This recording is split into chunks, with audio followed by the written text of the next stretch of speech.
পৌষ মাসের পূর্ণিমা খুবই গুরুত্বপূর্ণ। এই দিন এই কাজগুলো করতে ভুল করবেন না। এই কাজগুলো অবশ্যই করবেন।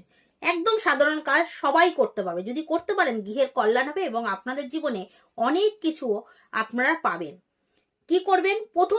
প্রথমেই সকালবেলা উঠে যদি সামর্থ্য থাকে, আপনার বাড়ির সামনে যদি নদী থাকে সেই নদী থেকে চান করে আসবেন।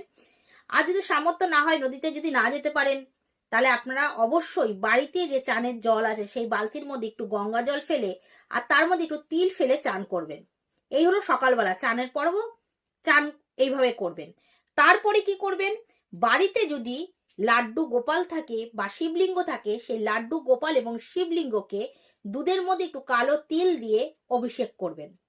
তারপরে সন্ধ্যাবেলা আপনারা একটু কর্পূর আর ধুনো জ্বালিয়ে সেই ধোঁয়াটা আপনাদের যত ঘর আছে ঘরে দেখাবেন এবং ঘরের বাইরেও সব দেখিয়ে আসবেন।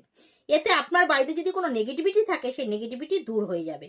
এবার রাত্রিবেলা সন্ধ্যার পরে যখন চাঁদ উদিত হবে, তখন আপনাদের যে করণীয় কাজটা, এটা একদম করতেই হবে, করবেন।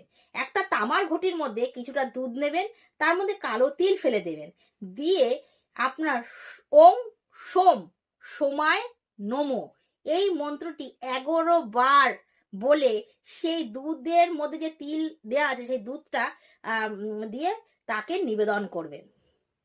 একবারই নিবেদন করবেন। করে আপনি ওই মন্ত্রটা 11 বার জপ করবেন। কি মন্ত্র? আবারও বলছি, ওম সোম সোমায় নমো।